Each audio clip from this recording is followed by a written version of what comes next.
एक बार की बात है, समुंदर में 4 डाकू रहते थे, जिनका नाम गोपाल, मंगल, भोला और विजय था। वह चारों डाकू बहुत ही खतरनाक थे। वह अपने जहाज से शहर शहर जाते थे और लोगों से उनका धन लूटकर फिर वहां से अपने जहाज से भाग जाया करते थे, ताकि उन्हें कोई पकड़ न पाए। और हर लूट के बाद अपने जहाज पर ही जोर शोर से जश्न मनाते थे, क्योंकि उनका जहाज ही उनका घर था। वह उसी में खाते पीते सोते थे। एक बार चारों डाकू किशनपुर गांव से लूटपाट करके अपने जहाज से लौट रहे थे। तभी रास्ते में उनकी नजर एक पेड़ पर पड़ी। उस पेड़ पर 4 जलपरियां बैठी हुई थी। वह चारों जलपरियां दिखने में इतनी खूबसूरत थी कि कोई भी उन्हें देखकर उनके प्यार में पागल हो जाए। चारों डाकू उन जलपरियों को देखकर उनकी खूबसूरती के पहली नजर में ही कायल हो गए और उनसे शादी करने के सपने देखने लगे। तभी एक डाकू जलपरियों से पूछता है, तुम जलपरियां कितनी सुंदर हो। मैंने आज से पहले इतनी सुंदर जलपरियां कहीं नहीं देखी। क्या तुम चारों हमसे शादी करोगी? हम तुम्हें अपनी रानी बना के रखेंगे। ये सुनकर जलपरियां उदास हो जाती हैं और जोर जोर से रोने लगती हैं और रोते रोते डाकुओं से बोलती हैं, हम तुमसे तो क्या किसी से शादी नहीं कर सकते डाकुओं, क्योंकि हमारी सौतेली माँ ने हमें आजीवन कुंवारी रहने का श्राप दिया है। क्योंकि वो हमारी खूबसूरती को देखकर बहुत जलती है और हमें बिल्कुल भी पसंद नहीं करती है। लेकिन अगर तुम चारों हमसे शादी करना चाहते हो तो उसके लिए एक रास्ता है। कौन सा रास्ता हमें बताओ, हम तुम्हें पाने के लिए कुछ भी करेंगे। हमारी अपनी सगी माँ ने हम चारों की शादी के लिए 4 शादी के जोड़े बनवाए थे।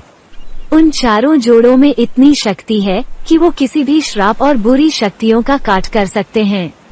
क्योंकि हमारी माँ एक बहुत ही दिव्य चमत्कारी जल परी थी, उन्होंने जाते जाते अपनी सारी शक्तियाँ उन जोड़ों में डाल दी थी। यह सुनकर विजय उत्सुकता से बोलता है, वो शादी के जोड़े कहाँ हैं? हमें जल्दी बताओ, हम उन्हें लेकर आएंगे और तुम्हें अपनी दुल्हन बनाएंगे। तो जलपरियां उन्हें बताती हैं कि वह शादी के जोड़े इस समुंदर की गहराइयों में एक ऑक्टोपस के पेट में उनकी सौतेली माँ ने छुपा दिए हैं और वो उन तक न पहुँच पाए, इसलिए उन्हें यहाँ इस पेड़ पर अपनी बुरी शक्तियों से कैद कर दिया है। तो डाकू ये सुनकर चौंक जाते हैं। अरे बाप रे ऑक्टोपस, तुम्हारी सौतेली माँ को कोई और जगह नहीं मिली उन जोड़ों को छुपाने के लिए? ऐसा भी भला कोई करता है?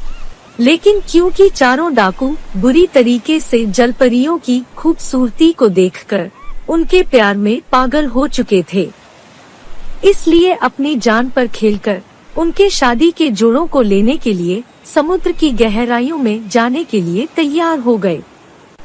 और क्योंकि वे चारों एक मामूली इंसान थे, तो ज्यादा देर तक समुंदर में अपनी सांस रोक के नहीं रख सकते थे। इसलिए उन चारों जलपरियों ने उनको एक जादुई गोली दी, जो जब तक उनके मुंह में रहेगी तब तक उनको समुंदर में सांस लेने में कोई भी दिक्कत नहीं होगी। चारों डाकू जलपरियों की गोलियां मुंह में रखकर समुंदर में छलांग लगा देते हैं और जलपरियों के शादी के जोड़ों को लेने की खोज में निकल पड़ते हैं। तैरते तैरते वह उस ऑक्टोपस तक पहुंच गए, जिसके पेट में वह चारों जलपरियों के शादी के जोड़े थे। वो ऑक्टोपस दिखने में बहुत ही खतरनाक था, लेकिन डाकुओं पे जलपरियों से प्यार का जुनून उनको इतनी हिम्मत दे रहा था कि वह उस ऑक्टोपस से भिड़ने के लिए पूरी तरह से तैयार थे। चारों डाकू हाथ में तलवार लिए ऑक्टोपस से जाकर भिड़ जाते हैं और लाख कोशिश करने के बाद भी उससे जीत नहीं पाते। ऑक्टोपस डाकुओं से लड़ते लड़ते गुस्से से भर जाता है और अपना बड़ा सा मुंह फाड़कर उन चारों को अपने पेट में खा लेता है।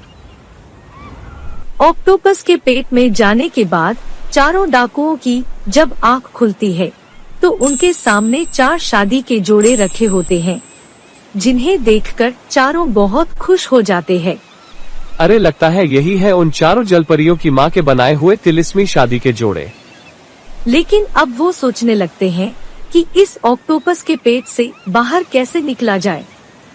तभी उन चारों की नजर उनके सामने पड़ी हुई तलवारों पर पड़ती है और वो चारों अपनी अपनी तलवारों से ऑक्टोपस के पेट को फाड़ के बाहर निकल आते हैं।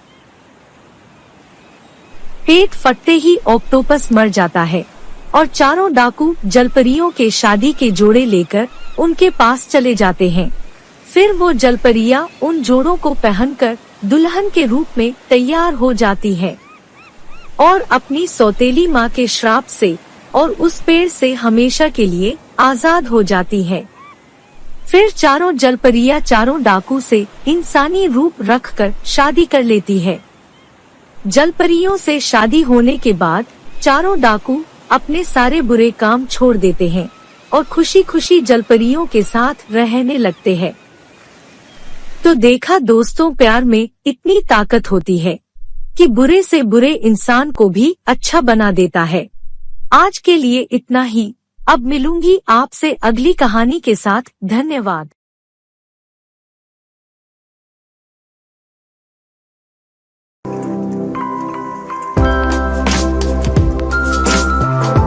बहुत पहले की बात है। एक गांव में एक बूढ़ी औरत रहती थी जिसका नाम संगीता था। वो अपने घर में अकेली थी। बस उसका एक पोता उसके साथ रहा करता था और वह अपना और अपने पोते का पेट पालने के लिए अपने हाथ की बनी फ्रॉक बेचा करती थी। एक दिन उसके पोते की तबीयत अचानक बहुत खराब हो गई, लेकिन संगीता के पास इतने पैसे नहीं थे कि वो अपने पोते को इलाज के लिए अच्छे अस्पताल में ले जा सके। इसलिए उसको मजबूरी में अपने पोते को सरकारी अस्पताल ले जाना पड़ा, जिस वजह से वो बहुत दुखी थी और अपने पोते से कहने लगी, बेटा तुम चिंता मत करो, मैं बहुत मेहनत करूंगी। मैं गांव गांव जाकर फ्रॉक बेचूंगी और तुम्हारा इलाज अच्छे अस्पताल में कराने के लिए पैसे लेकर आऊंगी। इतना कहकर बूढ़ी औरत संगीता वहां से दुखी होकर चली जाती है और नाव में बैठकर अपनी फ्रॉक बेचने दूसरे गांव जा रही होती है। तभी समुंदर में भयानक तूफान आ जाता है और तूफान की वजह से नाव डगमगाने लगती है और तुरंत ही पानी में डूब जाती है।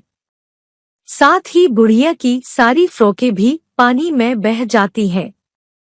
कुछ देर बाद संगीता बहकर किनारे पर आ जाती है।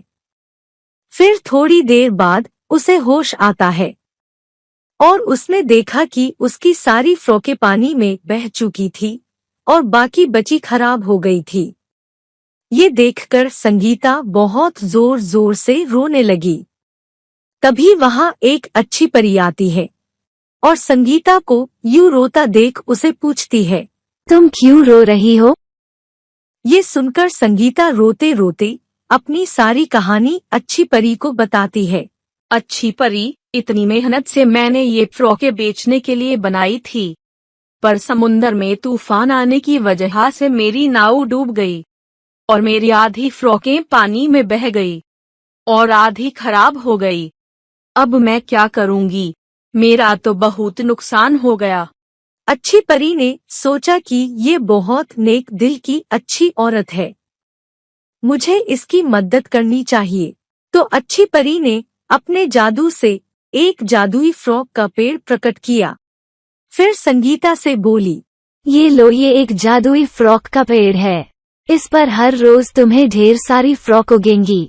अब कभी तुमको बेचने के लिए फ्रॉकों की कमी नहीं पड़ेगी।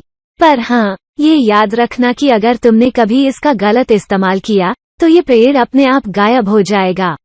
अच्छी परी, मुझे ढेर सारी फ्रॉक बहुत सारी दौलत कमाने के लिए नहीं चाहिए, बल्कि इसलिए चाहिए क्योंकि मेरा पोता बहुत बीमार है। मुझे उसका इलाज अच्छे अस्पताल में कराना है ताकि वो जल्दी ठीक हो जाए, क्योंकि उसके सिवा मेरा इस दुनिया में कोई नहीं है।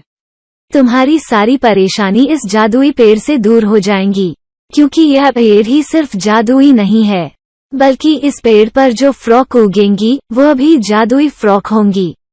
जिनको पहनकर तुम जो कुछ भी मांगोगे वो तुमको मिल जाएगा।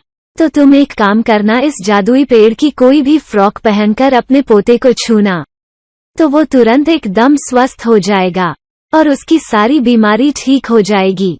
बूढ़ी औरत की इतनी अच्छाई देखकर अच्छी परी ने वह जादुई फ्रॉक का पेड़ उसे हमेशा के लिए दे दिया और वहां से चली गई। इसके बाद संगीता ने जादुई फ्रॉक पहनकर परी के कहे अनुसार अपने पोते को छुआ। संगीता के छूते ही उसका पोता एकदम स्वस्थ हो गया और अपने पोते को फिर से ऐसे हंसता खेलता देख संगीता बहुत खुश होती है और फिर खुशी खुशी जादुई पेड़ के फ्रॉक की फ्रॉकों को बेचकर अपना घर चलाती है और लोगों की मदद करती है। उम्मीद करती हूँ आपको हमारी इस कहानी से अच्छी सीख मिली होगी। अब मिलेंगे अगली कहानी के साथ। धन्यवाद।